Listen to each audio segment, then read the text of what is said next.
Hello everyone in the multiverse and beyond. This is your friend forever, Evan Lefavor. And this is Evan Lefavor Reviews. Ready Player One. Let's do this. My name's Wade Watts. My dad picked that name because it sounded like a superhero's alter ego, like Peter Parker or Bruce Banner. But he died when I was a kid, my mom too. And I ended up here. Sitting here in my tiny corner of nowhere. There's nowhere left to go. Nowhere. Except the Oasis.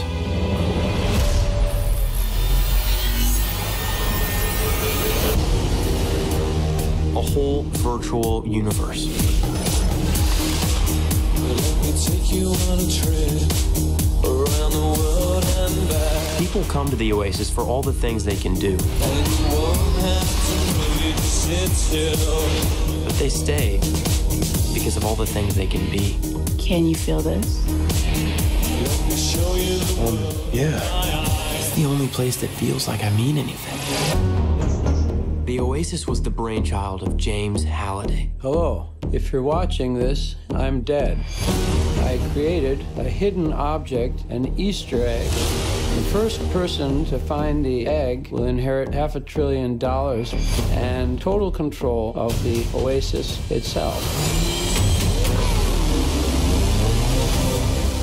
Who is this Parzival, and how the hell is he winning? Find him. This isn't just a game.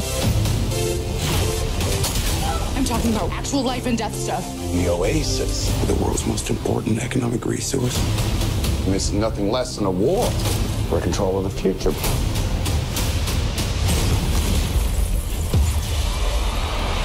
Welcome to the rebellion, Wade.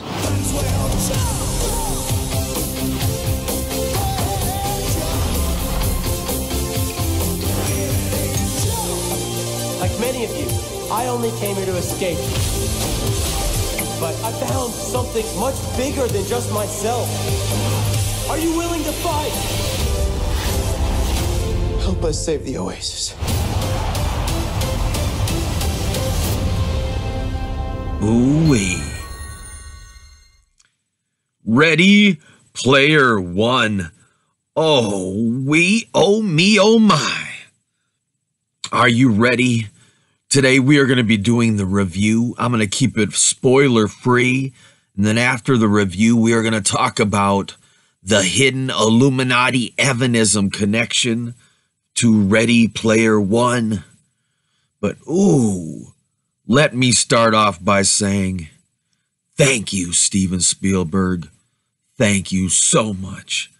Because like millions of other people around the world who are watching Ready Player One for the first time, it feels like a love letter made directly for me. That's right. I feel like Steven Spielberg made this movie just for me. And I bet if you watch this movie and you grew up in the 80s or the 90s or at any point in time in the last 30 years, you are going to love this movie. As a matter of fact, I think anyone could love this movie. Because Ready Player One, it's not just about the multitude of pop culture references that are sprinkled all over this film. That is just the icing on a cake that is expertly crafted by some of the best filmmakers in the business. And not only that, Ready Player One also has an amazing cast. Now, what is my verdict? What did I think of the film? The film is incredibly action-packed, and it attempts to be the video game pop culture equivalent of Roger Rabbit. Now, when the film Roger Rabbit came out, people loved it because they could see Bugs Bunny interacting with Mickey Mouse. they could see some of their favorite cartoon characters interact with each other like never before. And Ready Player One tries to attempt the same trick of putting so many different pop culture references from the 80s and the 90s and even till today, and stuffing them into this film, into this world of the Oasis, of Ready Player One. So Ready Player One, I had high expectations for the film. I had high hopes. I had not read the book going into it. I only read the first couple chapters of the book. And then I saw the film. And I plan on reading the rest of the book because I love what I've read of the book so far. So I definitely recommend picking up the book for Ready Player One because it is a great companion piece to the movie. Because for those of you who have read the book and seen the new movie, have pointed out that Ready Player One is a lot different than the book in many, many ways, which I think is a good thing, because that means you get to enjoy the movie and you get to enjoy the book no matter which order you experience them in. You know, so seeing the movie is not going to ruin the experience of reading the book for you. And reading the book is not going to ruin the experience of seeing the movie, because both feature different things that make them unique, even though it takes place in what is relatively the same framework. So, Ready Player One has an amazing cast. It's one of the greatest strengths of the film is that the cast is great. All right, they do a good job in the real world segments and in the Oasis segments of the film. So I recommend you go see Ready Player One, right? Especially if you grew up in the 70s, 80s, 90s, and even the early 2000s. There's stuff in there for everyone, all right? My only complaint with Ready Player One is that they gave away way too much in the trailers. Okay, they released a lot of promotional material for this film before it came out, and I think they spoiled way too much. They spoiled way too much of the film in the trailers and in the TV spots. They gave away way too many surprises, because when I was done watching Ready Player One, I was like, wow, this would have been a completely religious experience for me if I hadn't known about all these surprises from already seeing them in the trailer. I don't know if not a lot of people know this, but I am a huge Chucky fan. I am one of the biggest Chucky fans you'll ever know. And the fact that Chucky is in this movie, if I would have seen Ready Player One and not known that Chucky is in this movie, when Chucky makes his cameo appearance in this film, I would have lost it. I would have freaked out and had a nerdgasm of epic proportions. I'm sure it would have brought a tear to my eye. But unfortunately, they put this surprise into the trailers of the film and ruined it. They spoiled the surprise for a measly trailer that is going to be replayed all over, and it's going to ruin the surprise. So my advice for Steven Spielberg in the future is have some confidence that your film is going to have a good word of mouth, and that people are going to go see it without having to spoil everything in the trailers. But holy shit, it blew my mind, y'all, that there is a movie with Freddy and Jason and Chucky, directed by Steven Spielberg, right? RoboCop is in this movie. The Gremlins. There's so many great surprises that I don't want to spoil them for you. Okay? Because if you've seen the trailers, a lot of the surprises were revealed in the trailers, but there's some other ones in there that were still a surprise.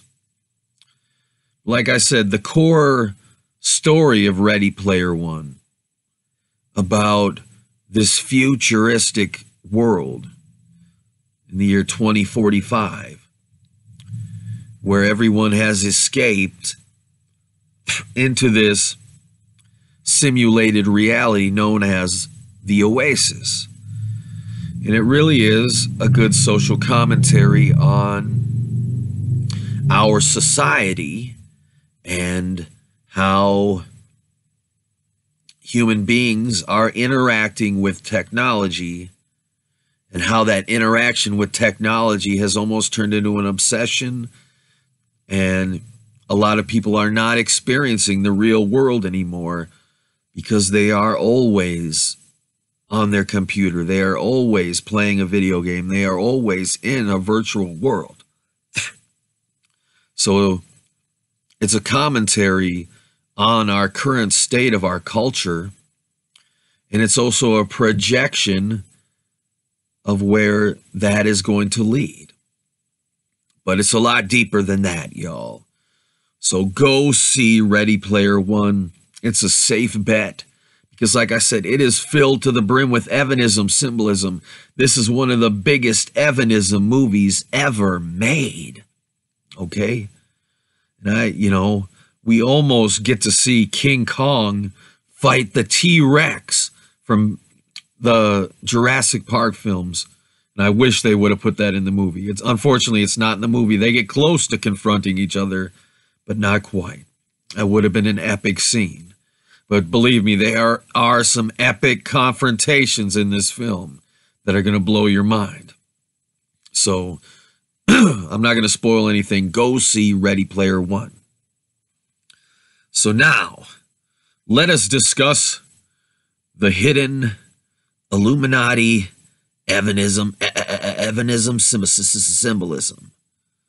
Evanism symbolism here. Let me get the right freaking thing open. Here it is. Here it is, y'all. That's what I'm looking for. Look at that.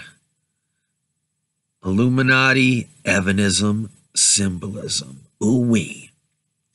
So, in case you didn't know, the Illuminati is putting hidden Evanism symbolism into movies, books, comic books, video games, TV shows, and music since those forms of media have existed. And Ready Player One is a huge Evanism film.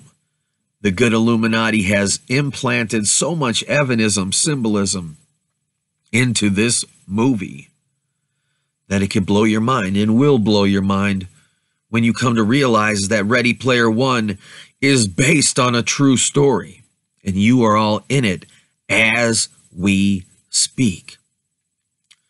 That's right. Because when I was only 19 years old, I designed technology like you see in the film Ready Player One. I designed technology that would allow you to interact with a virtual world using advanced virtual reality to enter into a three-dimensional internet, an actual space, a digital space that feels like a real world where you can interact and enter into different games and access anything you could ever imagine. So I designed it all the way back then. But in an alternate future reality, I started a video game company, a video game development studio, and we started off by making really, really good video games as an independent developer, and we rose to power and prominence because we made some of the most amazing video games ever known to man. And as our studio grew, our ambitions grew, and our games started to become more complex. And we created a virtual reality just like you see in the film Ready Player One, with everything, with the virtual reality goggles you put on your face, to the treadmill that you walk on, the omnidirectional treadmill that allows you to walk and actually walk in this world, to the haptic feedback technology that allows you to experience the sensation of actually interacting with a real world. In this alternate future, I designed all of that and brought it into reality. But it didn't end there. It did not end there. Within my lifetime, I evolved this technology from being what you see in the film Ready Player One to being what you see in the film The Matrix, which is also based on the true story that you are all in as we speak. So there is an Illuminati Evanism connection between Ready Player One and The Matrix. Okay? And to make a long story short, in this future reality, I created technology that allows you to simulate reality perfectly and enter into simulated virtual realities that are indistinguishable from real life, where you are in the body that is inside the simulation. You are no longer experiencing the real world. You are now in a virtual world, a simulation that feels real, but it is not real. But to you it feels real, just like The Matrix. So Ready Player One shows what happened before the Matrix technology, before I brought that into existence. But so it started out as a virtual reality internet experience like the Oasis is in Ready Player One. I actually built that. It is based on my true story. All right?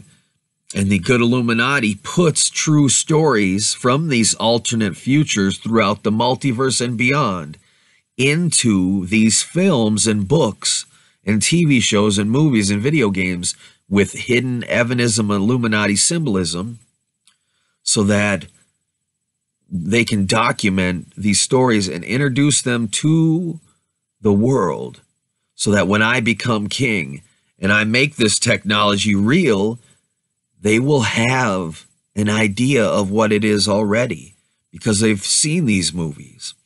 So they will be familiar with this when I make it into a reality. And what's interesting is, in this future, when I create this technology that's like The Matrix, you can enter into the reality of any film you've ever seen. So if you want to enter into the reality of a movie, you can do that. Your favorite movie, any TV show, you enter into the reality of it perfectly. And it's like, and you can interact with those characters as if they are real. All right? And in this simulated technology, you have the powers of a god. You can fly. You can do whatever you want with no consequences.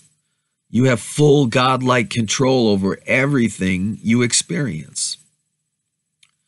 So in this alternate future reality where I've made this technology come true, at a certain point, over 80% of the world's population elects to no longer exist in the real world. So they essentially jack into this Matrix-like technology full time.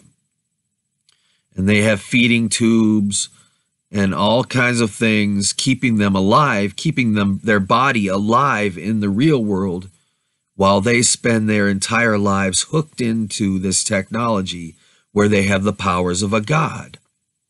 Because this technology is indistinguishable from real life. You can't tell the difference between how life in reality feels right now as to when you are jacked into the matrix technology I've created. So why would you elect to be in a real world where you're just a mortal human and you have no, you're in this world, this dangerous world, when you could be a god and be in control of everything you experience and do whatever you want forever? So this movie comments on that future reality. Because in case you didn't know, this is not just an alternate future where this happens. We are going to have this happen in our future when I become king, and before then even. Because I've already laid the groundwork. I am starting a video game development studio that is going to lead to all of this coming true. Okay? All of this technology I've spoke of. So Ready Player One is a documentary about the future. And I created this technology, okay? And everybody loves it. And they became fascinated with me because I created it. And so it was interesting to see so much of what really happened be translated into this film in Ready Player One. So now when you see this film, you can understand the deeper Evanism Illuminati connection and the fact that this is based on a true story that you are all in as we speak. Okay? And we're going to have this technology and it's going to be awesome. Okay? You think the video games and the internet and the virtual reality is cool today. Wait till you see what I come out with. I'm going to be announcing the historic name of my video game development studio very soon. So stay tuned. And I will keep you updated on our games as they are being developed and as they are nearing release. And if you are interested in being part of the team, let me know. Send me a message on Twitter or Facebook. Find me and we will talk about collaboration. But right now, I just need you to know, Ready Player One is based on a true story, and you are in it right now. Because in this alternate future reality where I created this technology, I hid secrets embedded into the technology all throughout it. And like I documented how everything in my life, every movie I ever saw, every video game I ever played, every book I ever read, how it all led to me, inspiring me to create this technology and bring about heaven on earth and save the world and become king. All right? So, Ready Player One is loosely based on the true story that we are all a part of as we speak. And by the year of 2045, we're going to have stuff even more advanced than what you see in Ready Player One. And it's going to blow your mind. Because like I said, not only can you go into the reality of any movie or video game and actually go around that world and interact with the characters of that world as if they were real, but you can share all kinds of different experiences. And it's like you're actually there. Okay? So it's going to be too much fun, so much fun. So go see Ready Player One. Speaking of fun, go see this movie, experience the Evanism in full effect, and, have some fun. I was supposed to be having this playing in the background the whole time, but I forgot to switch it over, y'all. Ready Player One is a great movie. It is based on a true story that you are all in. There's so much hidden symbolism in this movie. And if you love any pop culture from the 80s or the 90s, and even before that, you are going to love this movie. It is jam-packed. It is a thrill ride, and it will blow your mind, and it's fun. It is a modern-day fairy tale that is based in science fact reality, okay? So this is, Steven Spielberg has effectively created a film that is a fairy tale that doesn't happen in a fantasy world, that actually could happen in our reality. Not only could it happen, but it has in the future. And we are going to be experiencing this technology. So now you know the truth. Now you know what I think. Go see Ready Player One. It has my seal of approval. Go see it on a big screen. Go see it in IMAX, okay? If you can, it's worth an IMAX ticket to see it on the big screen, because the action in this movie is excellent. The action scenes are excellent, and the more of the screen you can see, the more of the Easter eggs you can spot, because this whole movie is about Easter eggs, and there's so much hidden stuff all around. So it is a love letter to someone like me who was born in 1983. And so go see Ready Player One now, especially now that you know the Evanism symbolism behind the movie and how it is all based on a true story. So stay tuned for future movie reviews and more videos explaining the Illuminati Evanism symbolism in all of these films. So on that note, I will let you go watch the movie. What are you waiting for? Go see Ready Player One. Or wait for it on Blu-ray, whatever you want to do. If you want to wait for it on Blu-ray, go ahead. I don't blame you. But enjoy it however you want to enjoy a movie. Enjoy this movie, because I think you will enjoy it. That's a lot of enjoyment. All right, y'all. Ready Player One. Ooh-wee. Thank you, Ernie Klein. Thank you, my friend, for writing this amazing novel. And thank you, Steven Spielberg, for making such an amazing movie. It really captured the essence of all the pop culture references that are in the movie. And it would be really interesting to see if this movie would have came out 30 years ago. It would have just been all science fiction. It would have been considered a science fiction movie. But we are steadily approaching the contents of this movie becoming science fact reality for all of us. So that is cool. So thank you, Steven Spielberg. Thank you, Ernie Klein. Thank you to the cast of Ready Player One. And thank you to all of you watching this video. Thank you for liking, sharing, and subscribing. I love you, my friends forever, because I am your friend forever, Evan Lefavor. And I will see you next video. Until then, bye-bye.